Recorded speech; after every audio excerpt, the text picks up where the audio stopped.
नमो नमः। नीति शतक की इस कक्षा में आइए हम सब आगे चर्चा करते हैं, आगे की श्लोक पढ़ते हैं। पिछले श्लोकों में आपने बहुत सारी नीतिपरक बातों को समझ लिया था। जो विद्यार्थीगण हैं, विद्यार्थियों ने भी अपनी पाठ्य पुस्तक के अनुसार व्याख्या, भावार्थ आदि समझ लिए था। आइए आगे के 10वें नंबर के श्लोक पर चर्चा करते हैं। शिरः सार्वं स्वर्गात् पशुपतिशिरस्तः क्षितिधरं महीध्रादुत्तुङ्गा दवनिमवनिश्चापि जलधिम् अधोधोगङ्गेयं पदमुपगतास्तोकमथवा विवेकभ्रष्टानां भवति विनिपातः शतमुखः। एक बार आप भी हमारे साथ उच्चारण करें।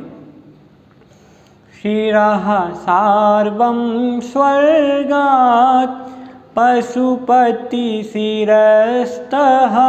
क्षितिधरं महीध्रादुत्तुङ्गादवनिमवनिश्चापि जलधिम् अधोधोगङ्गेयं पदमुपगतास्तोकमथवा विवेकभ्रष्टानां भवति विनिपातः शतमुखः। यहाँ पर भर्तृहरि महोदय जो विवेक रहित पुरुष होते हैं उनका किस प्रकार से पतन होता है उसके बारे में चर्चा कर रहे हैं। उन्होंने बहुत अच्छे तरीके से समझाया है कि जिनका विवेक भ्रष्ट हो जाता है, जो अविवेकी पुरुष होते हैं, जो विवेक रहित व्यक्ति होते हैं, बिना विचारे कार्य करते हैं, अविवेक पूर्वक कार्य करते हैं, ऐसे व्यक्तियों का पतन बहुत प्रकार से होता है। देखें पदच्छेद देखें। शिरः सार्वं स्वर्गात् पशुपति शिरस्तः। यहाँ देखें बहुत ही अच्छा वर्णन चल रहा है। शिरस्तः क्षितिधरम महीध्रात, यहाँ दा के स्थान पर ता हो जाएगा तो महीध्रात उत्तुंगात, बाद में स्वर आ रहा है, इस वजह से जस्व संधि के नियम से ता के स्थान पर उसी वर्ग का तृतीय अक्षर दा हो जाता है। तो महीध्रात उत्तुंगात, आगे देखें दा में से आ निकलेगा तो आवनिम, आवनिम, पुनः माँ में आ मिल जाएगा और परच्छेद करेंगे, आ अलग करेंगे तो आवनेह। आवनी शब्द से पंचमी षष्ठी एक वचन में आवनेह शब्द बनता है। च अपि जलधिम, आगे देखें अधः, अधः, यहाँ विसर्ग संधि पुनः गुण संधि आदि होकर के पूर्व संधि हो रही है। गंगा इयम, बड़े ध्यान से देखें, गंगा इयम, गंगेयम, आपस में यहाँ गुण संधि हो रही है। पदम उपगता स्तोकम अथवा विवेकभ्रष्टानां भवति विनिपातः शतमुखः।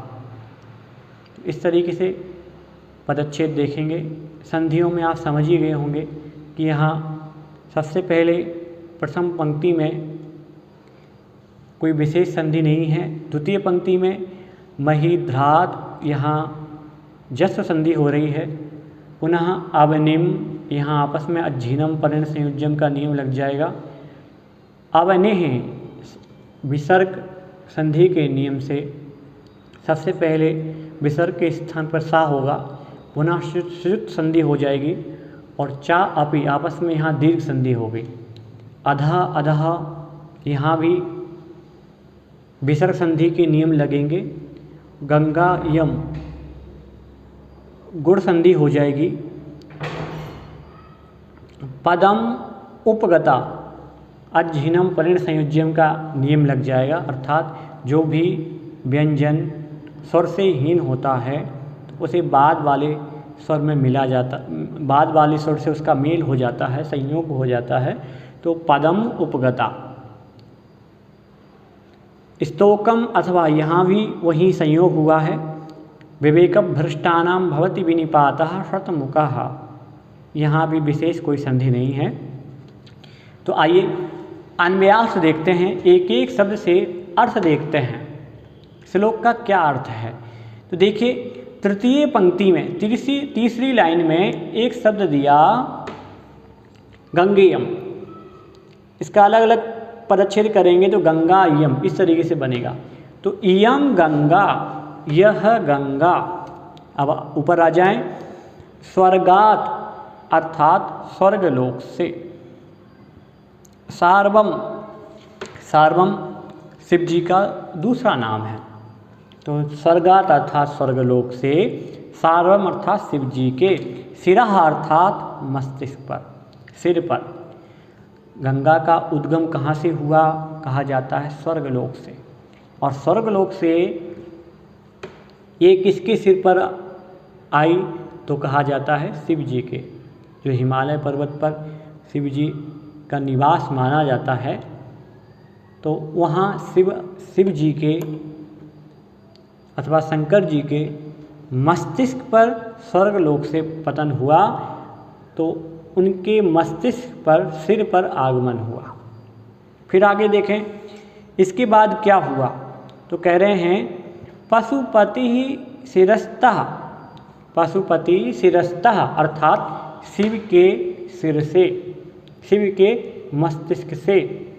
क्षितिधरम, क्षितिधरम अर्थात हिमालय, जो क्षिति अर्थात पृथ्वी को धारण करता है, ऐसे हिमालय को क्षितिधर के नाम से भी जाना जाता है।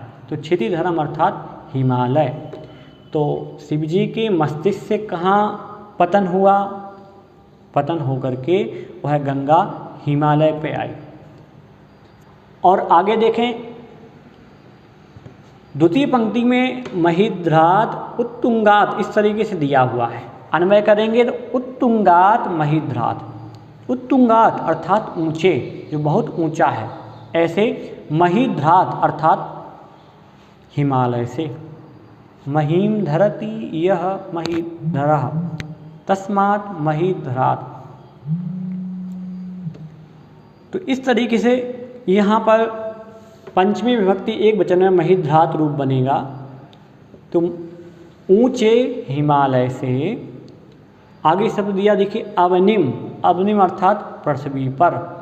तो ऊंचे हिमालय से वह गंगा कहाँ आई, उत्तर मिलेगा पृथ्वी पर। सबसे पहले कहाँ से उत्पन्न हुई, स्वर्गलोक से। स्वर्गलोक से पतन हुआ तो शिव जी के मस्तिष्क पर, और फिर शिव जी के मस्तिष्क से पतन हुआ तो हिमालय पर, और हिमालय से वह गंगा कहाँ आई तो पृथ्वी पर। इस तरीके से उसका पतन होता गया, स्वर्गलोक, फिर शिव जी के मस्तिष्क पर, फिर हिमालय पर, फिर पृथ्वी पर। तो ऊंचे हिमालय से कहाँ, अवनिम अर्थात पृथ्वी पर। इस तरीके से पतन हुआ।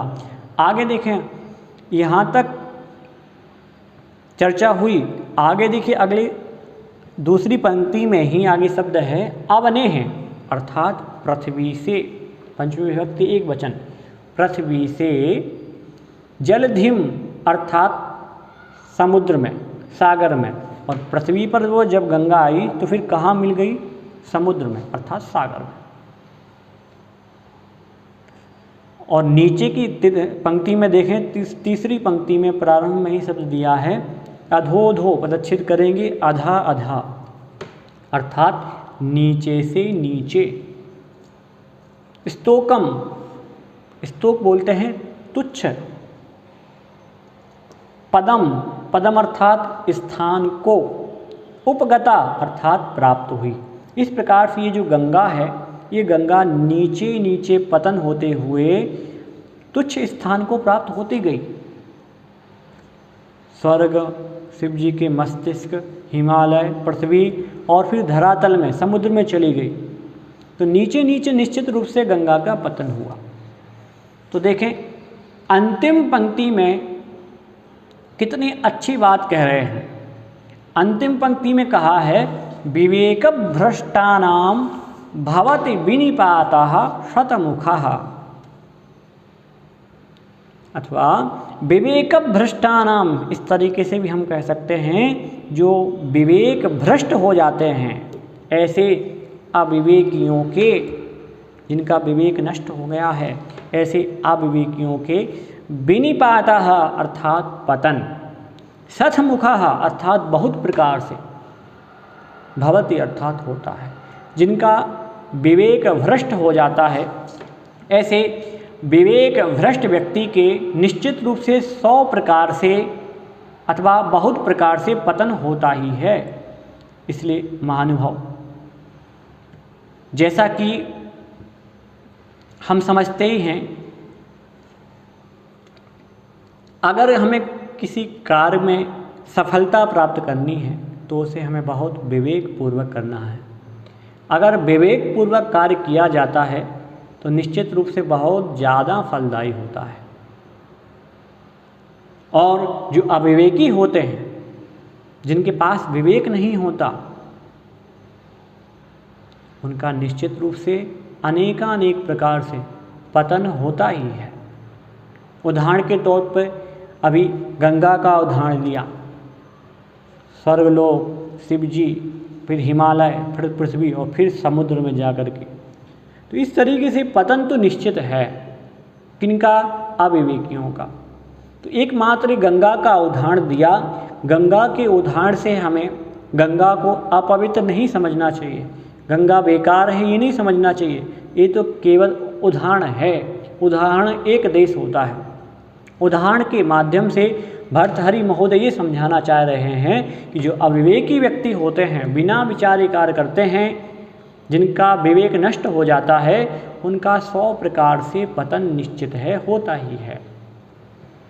देखें भावार्थ, देखें संस्कृत भावार्थ क्या होगा। यथा गंगा भवति भागीरथी वा, गंगा का दूसरा नाम भागीरथी भी है। यथा गंगा अथवा भागीरथी स्वर्गलोकात् महादेवस्य शिरसि, स्वर्गलोकात् कुत्र आयाति? महादेवस्य शिरसि। पुनः शिवशीर्षः अथवा महादेवस्य शिरसः हिमालयं, हिमालयात् पुनः पृथ्वीं, पृथ्वीतः समुद्रं सागरं वा, एवं क्रमेण निम्नतरं स्थानं प्राप्नोति। तथैव अविवेकिनां जनानाम् अधोऽधः पतनं जायते। अतः इति कथ्यते यत् विवेकभ्रष्टानां पतनं निश्चितं वर्तते।